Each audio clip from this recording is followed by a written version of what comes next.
What's up guys, tutorial on my personal favorite prop, this sword. This is a wooden blade. This is what I generally practice with.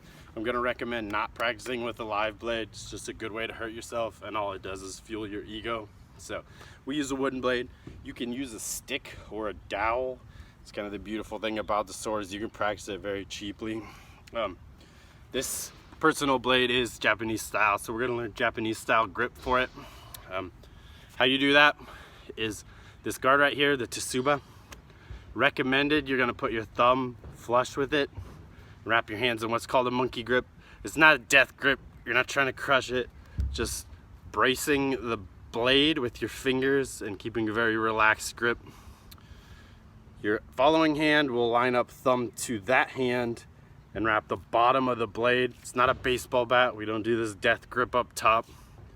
We keep this nice space. You'll notice that when I do it, I remove this thumb grip and move closer to the guard.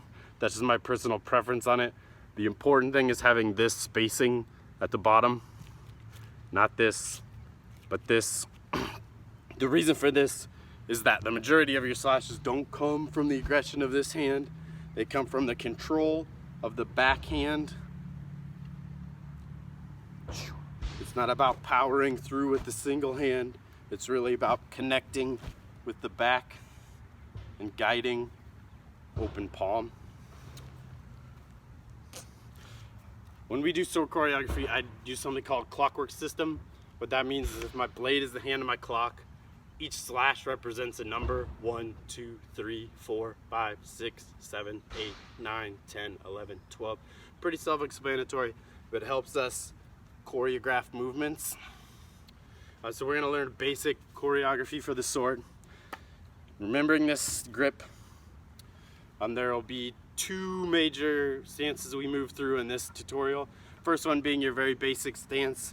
What this is your blade is forward, your shoulders are relaxed but firm, and the blade, the point of the blade, cuts the eye, the right eye if you're right-handed, of the imaginary opponent in front of you. This is the stance we're looking for.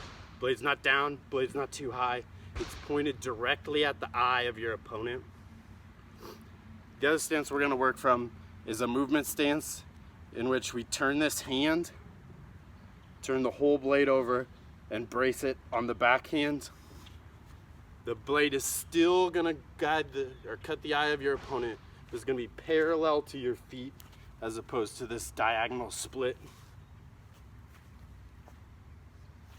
We'll work from those two stances, all right?